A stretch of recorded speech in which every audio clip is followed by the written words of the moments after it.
Once again, welcome to my channel. Today we will start a new story. The story name is Hungry for Wealth, यानी धन के लिए भूखा. King Vikramaditya again pulled the corpse and walked away in the darkness. King Vikramaditya ने दोबारा से corps को पुल किया और अंधेरे की तरफ बढ़ चले. Breaking the silence the Vetal began his story. Silence को ब्रेक करते हुए वेताल ने स्टोरी स्टार्ट की. Once there was a trader name Dhanpal. एक बार की बात है, धनपाल नाम का एक ट्रेडर था यानी व्यापारी. ट्रेवलिंग थ्रू डिफरेंट प्लेसेस, अलग अलग स्थानों पर घूमते हुए he had collected a lot of wealth. उसने बहुत सारा वेल्थ इकट्ठा कर लिया. वेल्थ मतलब money. Then he decided to settle in his ancestral village. उस village Sonpur with his family.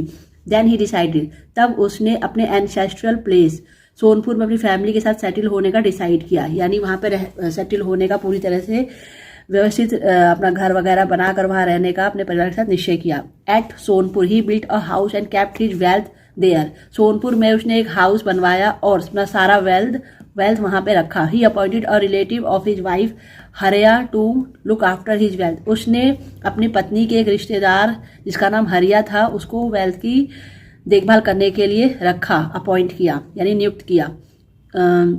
दो Dhanpal appointed Hariya to take care of his wealth. He never trusted him blindly. He kept an eye on him. यद्यपि धनपाल ने हरिया को wealth की take care के लिए appoint जरूर किया था, तब भी वह कभी ब्लाइंडली उस पर ट्रस्ट नहीं करता था. वह ऑलवेज उस पर नजर रखता था. Kept an eye on him मतलब उस पर हमेशा नजर रखता था. One day Hariya needed some money. एक दिन हरिया को कुछ धन की जरूरत थी. So he took some gold coin from the room. इसलिए उसने रूम में से कुछ गोल्ड कॉइन्स ले लिए. He fulfilled his need with the coins. उसने उन कॉइन से अपनी फुलफिल जो उसकी जरूरत थी उसको फुलफिल कर लिया. Thereafter it became his habit to steal coin frequently. उसके बाद फ्रिक्वेंटली कॉइन्स को चुराना उसकी हैबिट बन गई थी. Dhanpal was aware of Hariya's change attitude. Dhanpal भी हरिया के बदले हुए एटीट्यूड से को देख चुका था. वो अवेयर था यानी परिचित था. तो धनपाल भी हरिया के बदले हुए एटीट्यूड से अवेयर था, उसे पता था. He told his wife about it. उसने अपनी वाइफ को इसके बारे में बताया. He was amazed. वह बहुत ही अमेज्ड. She was amazed. वह बहुत ही अमेज्ड मतलब सरप्राइज थी, आश्चर्यचकित थी. She said, why are you not saying anything. तुमने से कुछ भी क्यों नहीं कहा. You should punish him. तुम्हें उसे पनिश करना चाहिए था, यानी उसको दंड देना चाहिए था. Yes I want to teach him a lesson. मैं उसे एक लेसन सिखाना चाहता हूँ. But I am waiting for the right moment. लेकिन मैं राइट मोमेंट का वेट कर रहा हूँ. When the time comes I will catch him red-handed and teach him a lesson that he will never forget. Replied Dhanpal. Dhanpal ने उत्तर दिया कि जब राइट टाइम आएगा, सही समय आएगा, आई विल कैच हिम. मैं उसे रंगे हाथों पकड़ूंगा और उसे एक ऐसा लेसन सिखाऊंगा, ऐसा पाठ पढ़ाऊंगा जो वो कभी नहीं भूलेगा. One day Dhanpal called him and said, Hariya I had faith in you. I interested all my wealth to you. एक दिन धनपाल ने हरिया को बुलाया और कहा, मैं तुम पे फेथ करता हूँ. फेथ मतलब बहुत भरोसा करता हूँ. I interested all my wealth to you. मैं चाहता हूँ कि मेरे सारे वेल्थ की तुम देखभाल करो. Since you are a relative of my wife I did not inquire much about you. Because तुम मेरी वाइफ के एक रिलेटिव हो, इसलिए मैंने बहुत ज़्यादा तुम्हारे बारे में इंक्वायर नहीं किया, ज़्यादा पूछताछ नहीं करी. But you have betrayed my trust. लेकिन तुमने मेरे ट्रस्ट को धोखा दिया. बिट्रेड मतलब धोखा दिया. By stealing my wealth. मेरे वेल्थ को चुरा करके, मेरे धन को चुरा करके तुमने मेरे भरोसे को धोखा दिया. You have stored them in 2 pots and hid them in your backyard. तुमने 2 पॉट्स में उन्हें स्टोर किया है और अपने बैकयार्ड में तुमने इसको हिड किया हुआ है यानी छिपा रखा है. Do you have to say anything about this. इस बारे में क्या तुम कुछ कहना चाहते हो. Hariya was embarrassed to hear this. Hariya जो था यह सब सुनकर बहुत ही एम्बेरेस्ड हुआ. एम्बेरेस्ड मतलब अपमानित हुआ या उसे बहुत ही पश्चाताप हुआ, शर्मिंदा हुआ. He began to sweat in fear. डर के मारे उसे पसीने आने लगे, यानी वे पसीने से लथपथ हो गया. He fell at Dhanpal's feet and said, please forgive me. वह धनपाल के पैरों में गिर पड़ा और बोला, मुझे माफ कर दीजिए. I don't know what happened to me and why I committed this crime. मैं नहीं जानता कि मुझे क्या हो गया था और मैंने यह क्राइम क्यों कमिट किया, मैंने यह अपराध क्यों किया. I am not a thief, please pardon me. मैं कोई चोर नहीं हूँ, मुझे माफ कर दीजिए. I will not do it again. इसे अगेन मैं नहीं करूँगा. Okay, I can pardon you and you can keep the stolen wealth. Okay, मैं तुम्हें पार्डन कर सकता हूँ और जितना भी चुराया हुआ वेल्थ है वो तुम अपने पास रख सकते हो। पार्डन का मतलब माफ कर सकता हूँ, बट ऑन वन कंडीशन, लेकिन मेरी एक शर्त है। I will examine you as a guard within the next 7 days। I will steal the wealth back from you. I will examine you, मैं तुम्हें एग्जामिन करूंगा एक गार्ड की तरह। विद इन द 7 days, यानी 7 दिनों के अंदर मैं जो फ्रॉम यू, तुम्हारे पास जितना भी मेरा धन है वो सब वहां से चुरा लूंगा। If you catch me red handed, अगर तुमने मुझे रंगे हाथों पकड़ लिया, you can keep all my wealth, तुम मेरा सारा धन अपने पास रख सकते हो अगर तुमने मुझे रंगे हाथों पकड़ लिया। Otherwise I will hand you over to the king, said Dhanpal.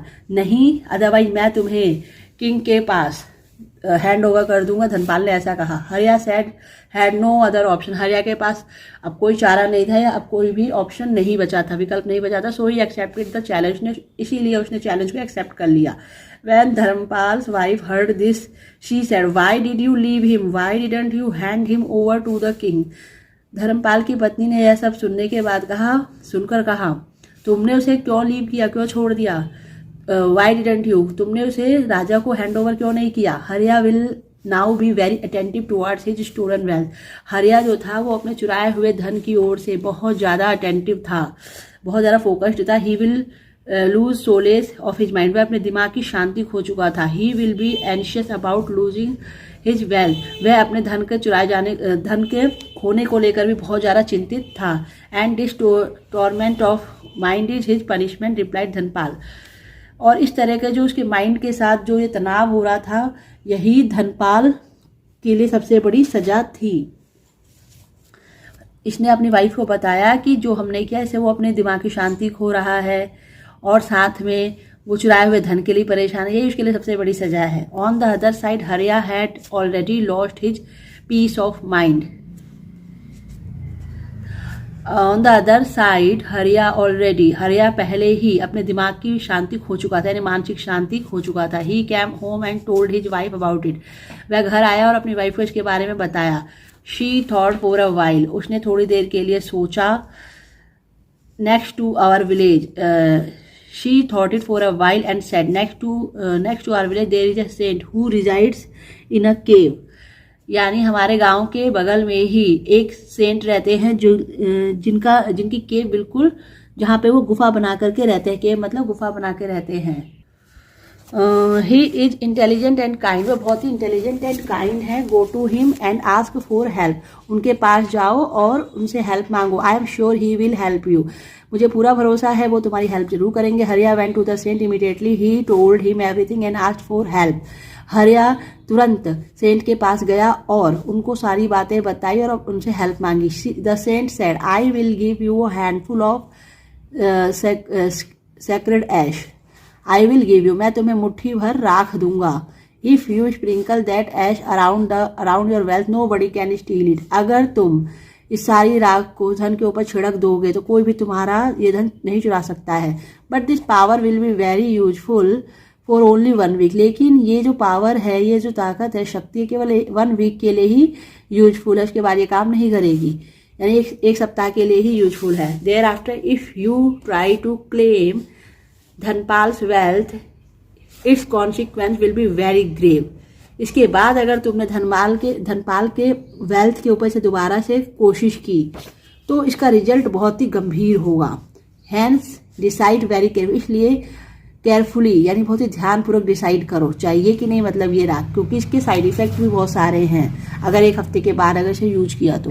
Without thinking Hariya said O saint please give me the sacred ash, I am ready to face any consequence. O saint, उस मतलब साधु जी, मुझे ये पवित्र राख दे दीजिए और मैं हर प्रकार के परेशानियों को फेस करने के लिए तैयार हूँ। Hariya returned home with the ash and sprinkled, Hariya जो था उस राख के साथ अपने घर लौट आया और स्प्रिंकल्ड, और पॉट के चारों ओर उसे स्प्रिंकल कर दिया यानी बिखेर दिया। A week passed by and Dhanpal was not able to search his wealth, 1 हफ्ता गुजर गया और धनपाल अपने वेल्थ को ढूंढने में कामयाब नहीं हुआ। आफ्टर अ वीक, 1 हफ्ते बाद धनपाल मेट हरिया एंड सेड, जो धनपाल था वो हरिया से मिला और कहा, हरिया यू हैव वॉन, तुम जीत गए। Hence you can keep the wealth, it is your, अब तुम ये सारा जो वेल्थ अपने पास रख सकते हो, अब ये तुम्हारा है। Harya was very excited, but after a few minutes he experienced a dreadful pain in his body. Harya बहुत ही excited हुआ और few minutes के बाद उसने अपनी बॉडी में बहुत ही भयंकर दर्द को अनुभव किया.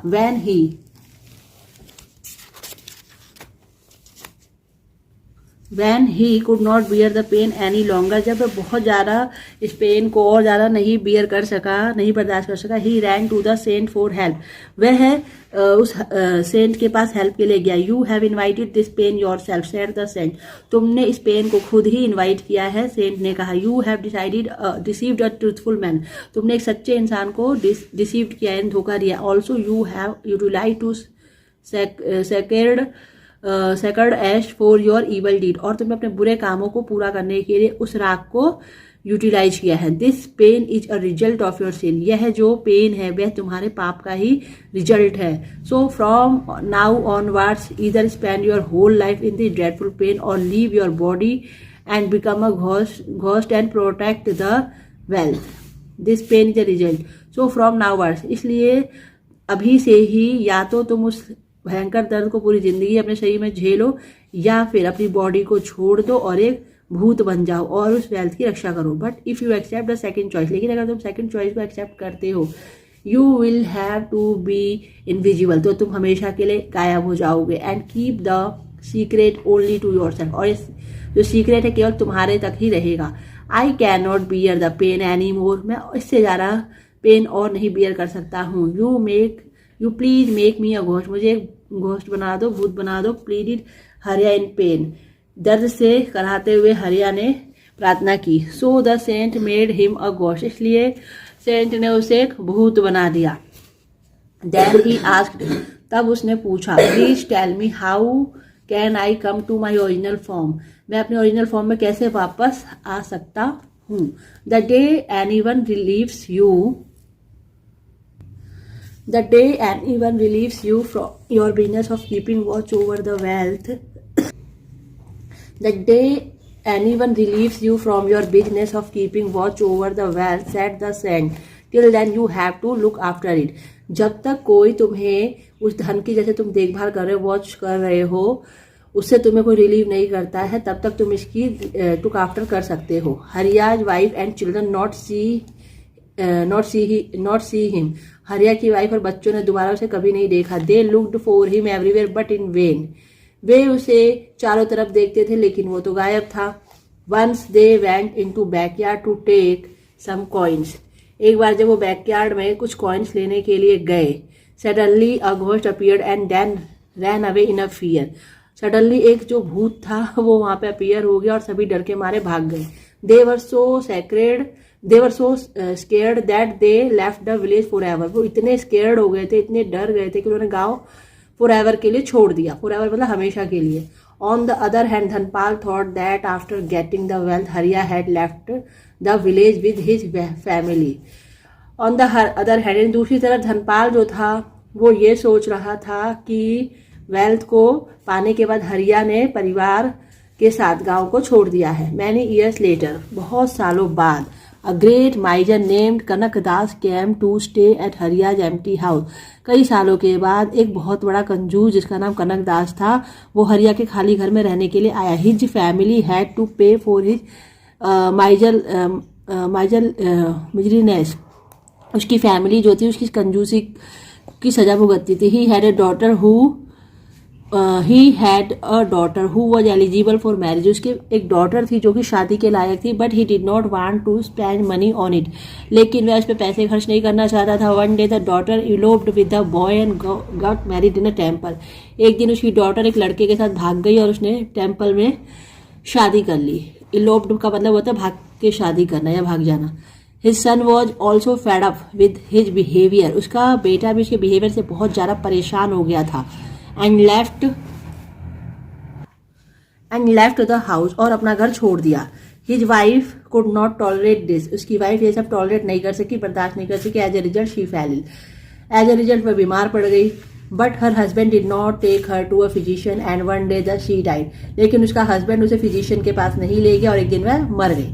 Now he was all alone. अब वह बिल्कुल अकेला हो गया था. One day one of his neighbours gave him a sweet and juicy mango. एक दिन उसके एक नेबर ने उसे बहुत ही मीठा और रसीला मैंगो दिया। He found the mango very delicious. उसने मैंगो को बहुत ही डिलीशियस पाया। He plan to grow the mango in his backyard. उसने अपने बैकयार्ड में मैंगो के ट्री को उगाने का प्लान बनाया। So he went to the backyard and began digging the ground to sow the mango seed. इसीलिए वह अपने बैकयार्ड में गया और वहां पर ग्राउंड को डिगिंग करके मैंगो के सीड को बोने की कोशिश की। डिगिंग मतलब खुदाई करके। Suddenly his spade struck something hard. Suddenly जो उसकी स्पेड थी वो किसी हार्ड सी चीज पे अटक गई। He thought perhaps there was some hidden treasure here. उसने सोचा शायद कोई छिपा हुआ खजाना है। He began to dig fast. उसने और तेजी से डिग करना शुरू किया, खोदना शुरू किया। He saw 2 pots inside. उसने अंदर 2 पॉट्स देखे। As he bent down to lift them up. जैसे ही वह उन्हें निकालने के लिए नीचे की तरफ झुका, अ घोस्ट अपीयर्ड। एक भूत अपीयर हुआ। ही रोड एट हिम। उस पे बहुत तेजी से चिल्लाया या दहाड़ा। You are wicket. तुम बहुत ही विकेट हो, बहुत दुष्ट हो। The wealth in these pots is mine. ये जो खजाना इसमें रखा हुआ है इन पॉट्स में मेरा है। So keep away from it. इसलिए इससे दूर रहो। और आई विल किल यू। नहीं तो मैं तुम्हें मार दूंगा। Kanakdas was frightened. कनकदास डर गया था। कनकदास बहुत डर गया। कनकदास बहुत ही फ्राइटेंड हो गया था। But the very next moment, लेकिन अगले ही moment, he gathered courage and said. उसने जो करेज था, अपना साहस था, उसे बटोरा और कहा दिस इज माई प्रॉपर्टी। ये मेरी property. The hidden treasure is also mine. और हिडन ट्रेजर भी मेरा है। With these words he try to take the pots out. और ऐसा कह करके उसने पॉट्स को बाहर निकालने की कोशिश की। But slipped. लेकिन स्लिप हो गया, फिसल गया। And fell into a pit. और एक गड्ढे में गिर गया। The ghost began to laugh at Kanakdas. Kanakdas के ऊपर वो जो घोस्ट था, भूत था, हंसने लगा। Can you tell me how to get this wealth. क्या तुम मुझे बता सकते हो कि ये जो वेल्थ है मुझे कैसे मिलेगा। कनकदास ने पूछा। Only a ghost can acquire this wealth. एक भूत ही इस वेल्थ को एक्वायर कर सकता है, प्राप्त कर सकता है। If you want this wealth go and take the help of the saint in the cave. अगर तुम चाहते हो यह वेल्थ तो जाओ और एक सेंट उस केव में रहते हैं, उनसे हेल्प लो। Said the ghost and told him his story. Ghost ने ऐसा बताया उसे और अपनी कहानी बताई। Kanakdas wanted to get the wealth at any cost. Kanakdas हर कीमत पे उस धन को चाहता था। At once he went to the saint. जैसे ही वह सेंट के पास गया and told him his desire. और अपनी डिजायर, इच्छा बताई। The saint looked at Kanakdas carefully and said. Saint ने कनकदास को केयरफुली देखा और कहा so for the sake of wealth. उस धन की खातिर you are ready to become a ghost. तुम एक भूत बनने को तैयार हो धन की खातिर। All right, your wish will be fulfilled soon. तुम्हारी ये जो विश है बहुत जल्द ही पूरी हो जाएगी। Please he took leave from the saint. इस तरह से खुश होकर के उसने साधु से विदा ली। And return home. अपने घर लौटाए। There he told the ghost. और घोस्ट को सब कुछ बताया। The ghost at once gave him both the pots. और घोस्ट ने तुरंत ही उसको वो पॉट्स दे दिए। As soon as he did as soon as so the ghost change into Hariya. और बहुत जल्दी जो घोस्ट था वो हरिया के रूप में बदल गया। Kanakdas quickly uncovered the pots and screamed allowed in happiness. Kanakdas जो था उसने तुरंत से पॉट को अनकवर्ड कर दिया एंड स्क्रीम्ड। और खुशी के मारे जोर जोर से चिल्लाने लगा। Gold gold these are all mine. ये सारा मेरा है। But the next moment he die. लेकिन अगले ही पल में मर गया। After telling the story the Vetal said Rajan how did the saint prophecy fail. Story telling के बाद वेताल ने कहा राजा, राजन का मतलब होता है king. How did the saint. Saint की जो भविष्यवाणी थी फेल कैसे हो गई। Why did Kanakdas die. Kanakdas क्यों मर गया। Was there any deep thought behind the saint. क्या सेंट की भविष्यवाणी के पीछे कोई छिपा हुआ राज था। रिप्लाई इमीडिएटली और I will break your head into pieces. जल्दी से इसका जवाब दें तो मैं तुम्हारे सिर के टुकड़े टुकड़े कर दूंगा। King Vikramaditya replied. King Vikramaditya ने रिप्लाइड किया या उत्तर दिया। Kanakdas was not eligible to be called a man.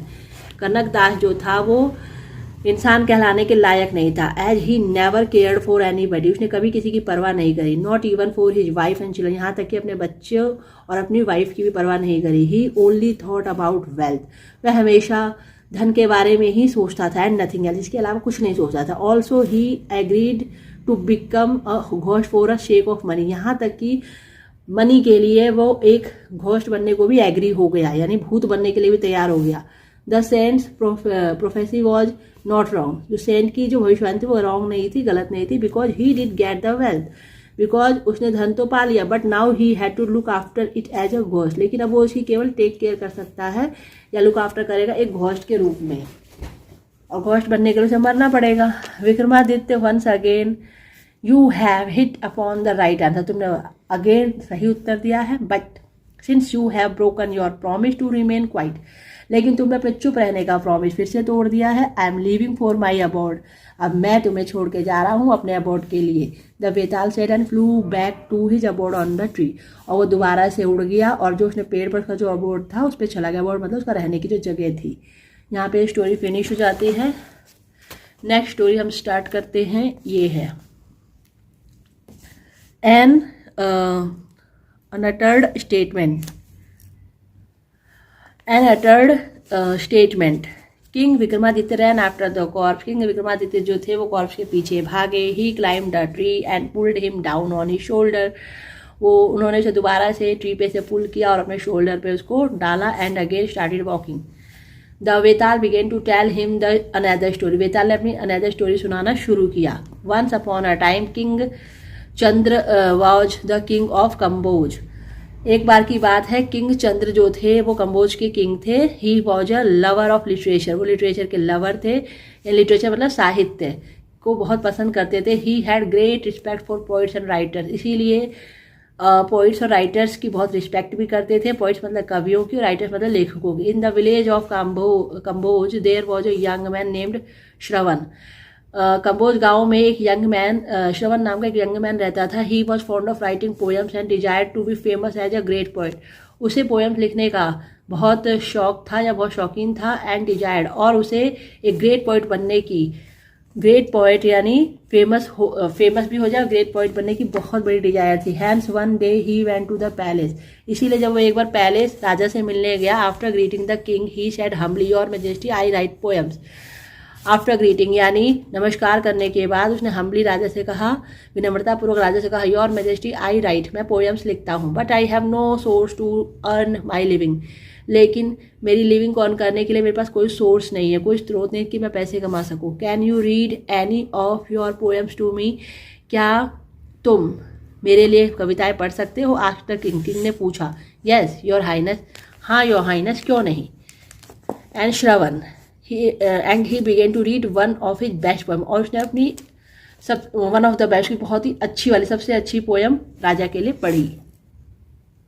The king praise him for his poem, राजा ने उसकी पोएम के लिए उसकी बहुत तारीफ करी। And appointed him as a poet in the court, और कोर्ट में उसको पोइट अपॉइंट कर दिया। Every evening the king would hear poems from all the poet who came from different states, different state से आने वाले सभी पोइट्स की वो कविताएं राजा सुनता था।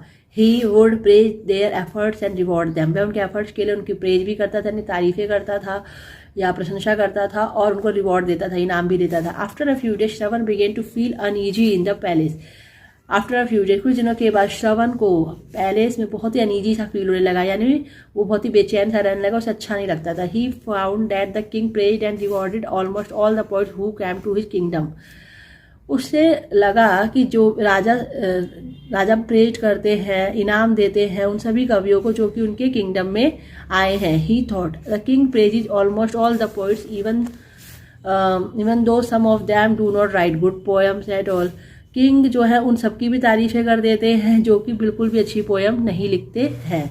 सम of the poets are absolutely untrained, some of the poets, कुछ जो पोइट्स है बिल्कुल ही अनट्रेंड है, यानी बिल्कुल अपने काम में ट्रेंड नहीं है। Then he thought maybe they are poor, तब उसने सोचा हो सकता है वो गरीब हों। So the king is kind to them, इसलिए किंग उनके लिए इतने काइंड है। But when he discovered that the most of the royal poets were from well to do families he was puzzled, लेकिन जब उसने डिस्कवर किया और उसने पाया कि ये जितने भी पोइट्स हैं सब अच्छी फैमिली से बिलोंग करते हैं, रॉयल पोइट्स हैं जितने भी अच्छी फैमिली से बिलोंग करते हैं, तो वो परेशान हो गया। पजल्ड का मतलब होता है किसी चीज़ से पहेली में फंस जाते हैं तब कहते हैं पजल्ड हो जाना, फंस गया, परेशान था। Van ever Shravan read a poem in the court, van ever जब भी कभी श्रवण कोर्ट में राजा के कोर्ट में मतलब पोयम रीड करता था। The king would praise him, राजा उसकी बहुत ही प्रेज करता था। But there was nothing new in it, लेकिन इसमें कुछ भी नया नहीं था। 6 months पास्ट बाई, 6 महीने गुजर गए। One day a great poet Shankarananda came to meet the king, 6 महीने बीत गए और एक दिन बहुत ही ग्रेट पोइट शंकरानंदा राजा जी से मिलने आया। After listening to his poems the king praised him and gave him valuable gifts. After listening him, उसकी पोयम सुनने के बाद राजा ने उसकी बहुत तारीफ़ें करी और उसको बहुत ही वैल्यूएबल गिफ्ट भी दिए। ही अरेंज फॉर हिम, और उसके रहने के लिए रॉयल गेस्ट हाउस में अरेंजमेंट भी किया। Shravan thought I must meet poet Shankaranand and read him some of my poems. I hope after listening to my poem he will show me a way. Shravan ने सोचा कि मैं शंकरानंदन पोइट से मिलूंगा और अपनी कुछ पोएम्स जो है उसको रीड करके बताऊंगा। आई होप, मुझे उम्मीद है कि सुनने के बाद, मेरी कविताओं को सुनने के बाद, ही विल शो मी अ वे, वो मुझे कोई रास्ता दिखाएगा। So he went to meet the great poet, इसीलिए वो उस ग्रेट पोइट से मिलने के लिए गया। ही greeted him and said, gentleman my name is Shravan, I am a poet in the royal palace. Gentleman, मेरा नाम श्रवण है और मैं रॉयल पैलेस में एक पोइट हूँ। Every month I get 1000 gold coins from the royal treasury. Every month यानी हर महीने में रॉयल ट्रेजरी में से, शाही खजाने में से हजारों सिक्के पाता हूँ। I would like to read some of my poems to you, मैं चाहता हूँ कि मेरी कुछ पोएम्स तुम भी पढ़ो। Please give me your opinion, और अपनी ओपिनियन भी दो। Shravan read some of his poems.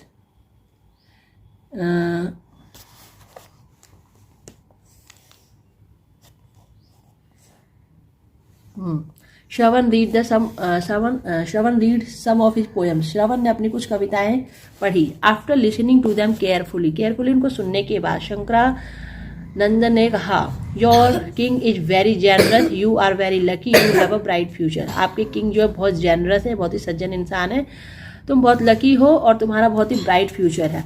Eight first Shravan was very happy, शुरुआत में श्रवण बहुत हैप्पी था उसके स्टेटमेंट से। But afterward he understood its meaning, लेकिन उसके बाद उसका मीनिंग समझ गया। He said, sir your statement has open my eyes, sir आपकी स्टेटमेंट मेरी आंखें खोल दी। मैनी थैंक्स फॉर इट, बहुत बहुत धन्यवाद। Thereafter he went to meet the prime minister, इसके बाद वह प्राइम मिनिस्टर से मिला, यानी प्रधानमंत्री जी से मिला। And said, gentleman I want to go to Varanasi for further study. Gentleman, मैं आगे की पढ़ाई के लिए वाराणसी जाना चाहता हूँ। आई वॉन्ट टू रिजाइन, मैं रिजाइन करना चाहता हूँ। The prime minister noted and said, prime minister ने हामी भरते हुए कहा, if you go without informing the king this will be ungrateful. अगर आप राजा को बिना बताए जाते हैं तो ये बहुत ही अनग्रेटफुल होगा। ट्रू सच, I will go and meet the king now, मैं अभी राजा के पास जाऊंगा और उनसे मिलता हूँ। I don't want to be ungrateful to him, मैं उनके लिए कभी भी अनग्रेटफुल नहीं बनना चाहता। विद दीज वर्ड्स, इन शब्दों के साथ, श्रवण टेंडेड टू गो, श्रवण जो था वो जाने के लिए चल पड़ा। Then he turn back and said, और वो दोबारा से पीछे मुड़ा और कहा, sir I am grateful to you also, मैं आपके लिए बहुत ही ग्रेटफुल हूँ। The prime minister began to laugh, prime minister ने लाफ करना शुरू कर दिया, हंसना शुरू कर दिया। Shravan went to meet the king, Shravan जो था वह किंग से मिला। Taking leave from him he began his journey towards Varanasi, उससे विदा लेते हुए उसने अपनी वाराणसी की ओर की यात्रा शुरू करी। The Vetal finished his story and said, Vikramaditya tell me the meeting of Shankaranandan statement. Vetal ने अपनी स्टोरी समाप्त की और कहा, विक्रमादित्य मुझे ये बताओ शंकरानंदन के स्टेटमेंट का क्या मतलब था। Why did Shravan decide to leave his job and go to Varanasi, उसने अपनी जॉब छोड़ने का डिसाइड क्यों किया श्रवण ने, और वाराणसी जाने को क्यों डिसाइड किया। The gratefulness of Shravan towards the king was due to his self respect, जो ग्रेटफुलनेस थी श्रवण की, महानता जो थी राजा की तरफ, वो सिर्फ उसकी सेल्फ रिस्पेक्ट थी। But why did he thank the prime minister, लेकिन प्राइम मिनिस्टर को क्यों थैंक यू बोला। आंसर, और I will crush your head, मुझे उत्तर दो नहीं तो मैं तुम्हारा सर क्रश कर दूंगा। King Vikramaditya replied, Shankaranandan was a great poet, king Vikramaditya ने उत्तर दिया, शंकरानंदन एक ग्रेट पोइट था। He said that king was a generous man, उसने ये भी बोला कि राजा एक जेनरस मैन है, बहुत ही सज्जन किस्म का इंसान है। He meant that the money Shravan earn there was only generosity, उसका मतलब ये था कि श्रवण ने जितनी भी मनी यहाँ पे अर्न करे वो सिर्फ उनकी जेनरोसिटी की वजह से ही है, not due to his capability, उसकी कैपेबिलिटी की वजह से तो नहीं मिला। शंकरानंदन अंडरस्टूड श्रवण कैपेबिलिटी, शंकरानंदन जो था वो श्रवण की कैपेबिलिटी को समझ गया था। Hence he said that he had a bright future ahead, उसने उसको बोला कि तुम्हारा आगे बहुत ही ब्राइट फ्यूचर है। He wanted to say that Shravan poem then was not worth any praise, उसका कहने का वह ये कहना चाहता था कि श्रवण की जो पोएम है इस वक्त तारीफ करने के लायक नहीं है। Shravan was an intelligent boy, Shravan एक इंटेलिजेंट बॉय था। He knew that to have a bright future he would have to improve his capabilities, वह अब जान पाया था कि उसका जो ब्राइट फ्यूचर है वो और उसकी जो कैपेबिलिटीज है वो इन फ्यूचर कैसे इम्प्रूव होगी वो समझ गया था। The king was always good to Shravan and the minister reminded him that being ungrateful is a sin. The king was, राजा हमेशा से ही श्रवण के लिए बहुत ही अच्छा था और मिनिस्टर ने भी उसे याद दिलाया कि अनग्रेटफुल होना एक पाप है। श्रवण अंडरस्टूड, श्रवण जो था वो समझ गया दिस हिंट, उसके इशारे को समझ गया एंड थैंक हिम, और उसको धन्यवाद किया। On the whole Shravan was an intelligent person, और श्रवण जो था वो बहुत इंटेलिजेंट पर्सन था। Hence he understood the hints given by Shankaranandan and the prime minister, वो होशियार था, इंटेलिजेंट था, तभी तो वो शंकरानंदन और प्राइम मिनिस्टर के हिंट्स जो था वो समझ गया, इनके इशारे समझ गया। Absolutely correct said the Vetal, Vetal ने कहा बिल्कुल सही कहा। You are really an able king, तुम सच में एक बहुत ही योग्य राजा हो। But you have broken your promise, लेकिन तुमने अपना प्रॉमिस फिर से तोड़ दिया है। So here I go to the tree, इसलिए अब मेरा दोबारा से पेड़ पर मैं जा रहा हूँ। इसी के साथ ये स्टोरी यहाँ पे फिनिश होती है। इसका अगला पार्ट बहुत जल्द मैं अभी अपलोड करूँगी, तब टिल देन बाय बाय।